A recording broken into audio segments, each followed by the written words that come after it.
Have you ever noticed how often people like to talk about my truth today? You hear things like, hey, that's your truth and this is my truth. You have your truth and I have mine. And it all sounds so reasonable, doesn't it? Even respectable, like it's okay for there to be different versions of the truth. You hear it all the time.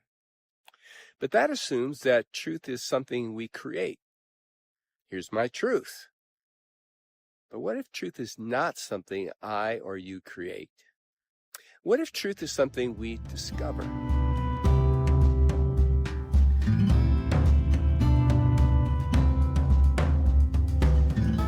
Physicist Michael Gillen, former science editor for ABC News and follower of Jesus, argues that truth is objective reality, whether we believe it or not.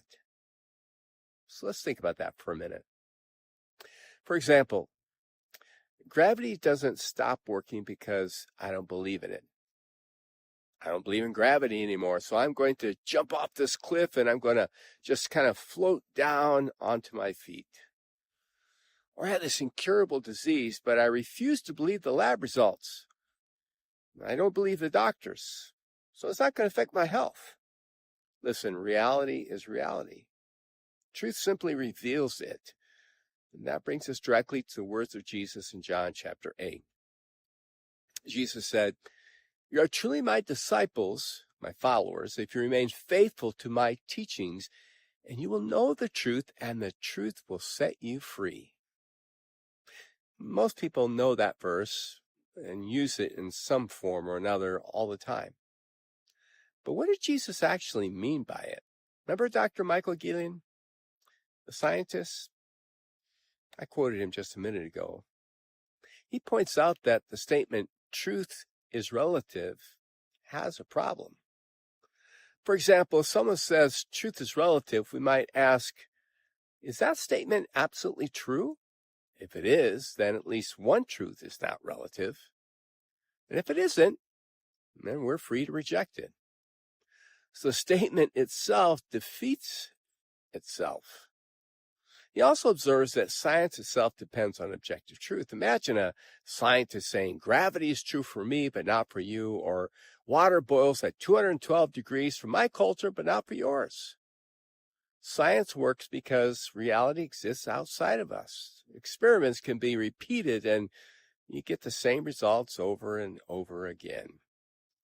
Because truth doesn't change with one's opinions. In fact, all of us live this way every day. When a doctor examines a biopsy, we don't ask, what's your truth? We ask, what do the results show? When a mechanic tells us that our brakes are failing, we don't respond, well, that's just your perspective. We want to know, is it true? Why? Because when our lives are at stake, reality matters. It matters a lot. And Jesus said our souls are at stake. Listen, the truth is not your enemy.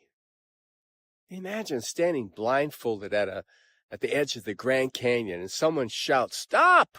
One more step and you'll fall."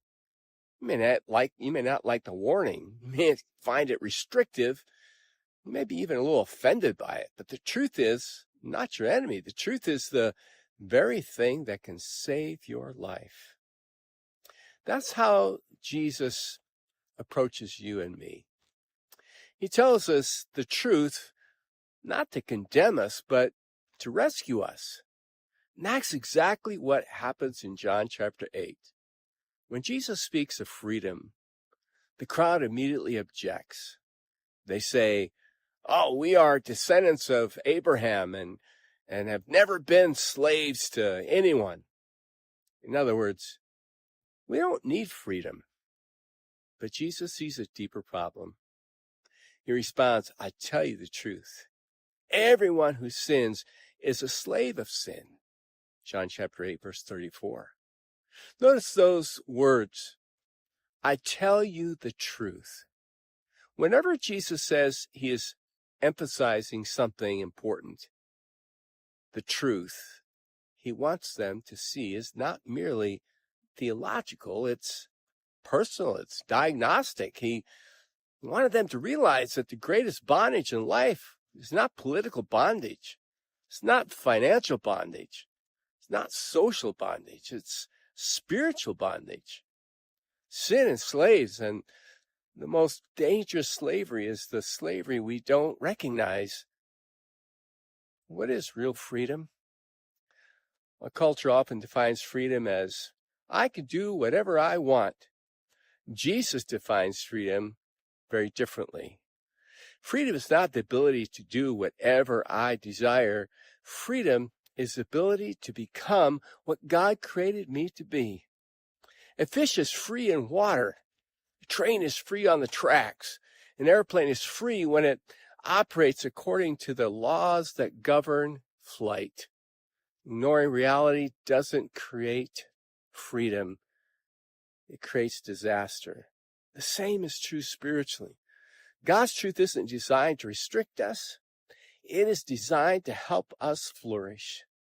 The good news is that Jesus doesn't simply diagnose our problem. He provides the cure. He says, so if the Son sets you free, you are truly free. Notice that freedom is not ultimately found in an idea, in a philosophy, or in a religion. Freedom is found in a person. And Jesus reveals the truth about our condition. He reveals the truth about God. Jesus reveals the truth about himself. And then he does what truth alone cannot do. He sets us free, free from guilt, free from shame, free from condemnation, free from the power of sin, free to become the people God created us to be. So let me leave you with a question. Is there an area in your life where you've been resisting God's truth? Perhaps you've been trusting your feelings more than his word. Perhaps you've convinced yourself that you're fine when deep down you know something has a grip on you. Remember, truth is not whatever I sincerely believe. Truth is what remains true even when I don't believe it. And according to Jesus, truth is not our enemy. Truth is God's gift, because the truth that reveals our bondage is also truth that leads us to freedom. Jesus gives us a simple pathway. Remain in my teaching. Know the truth. Experience freedom. The truth doesn't create reality. The truth reveals reality.